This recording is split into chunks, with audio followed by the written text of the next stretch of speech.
Week 6.2, Books for Victory. As Carlos shivered outside the door, he noticed a drooping banner in the front window.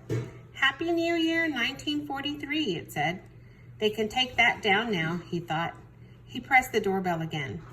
I'm turning blue out here, he muttered, and blew on his hands to warm them up. He glanced at his wagon piled with books, and then he thought back to last year and why he was out here again collecting for the Victory Book Campaign. His brother Tomas had been in the army and stationed at a military camp across the country. Carlos had missed Tomas and looked forward to his regular letters. Carlos even knew one letter by heart. There's nothing new to say, Carlos, Tomas had written. We train and drill every day. Otherwise, there's not much to do. I wish I had some good books to read. Carlos had felt bad for Tomas, and he wondered how he could help him. The next day in the morning assembly, Principal Ramirez told the students about the Victory Book Campaign. All over Oregon and the rest of the country, people were collecting books to send to soldiers, sailors, and others fighting in the war. Principal Ramirez added that the campaign needed volunteers, and as soon as he said that, hands shot up all over the assembly room. Carlos had promised himself he could collect as many books as he could, so during the following month, he pulled his wagon around the neighborhood, asking people to donate books. In its first year, the campaign had lasted from January to November. It was a tremendous success. By the time the campaign was over, people across the country had donated more than 11 million books.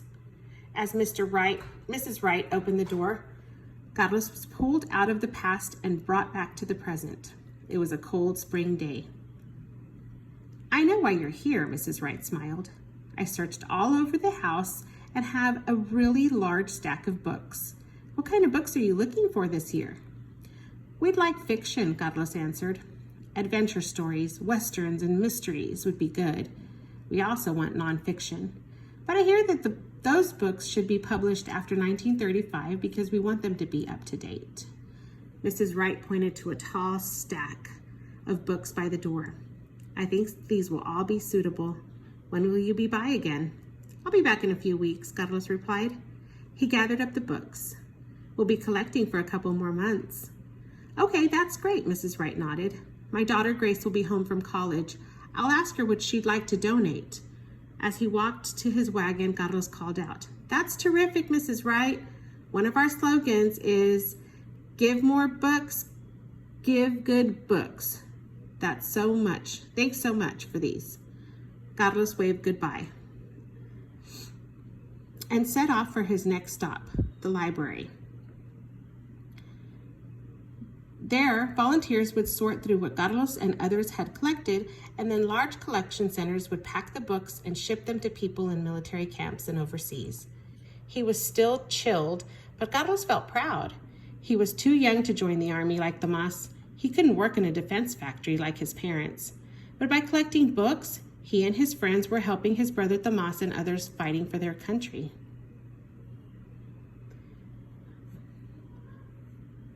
Only the first few questions, 1, 2, 3, is all you have to answer. And that's it. This one you don't have to do.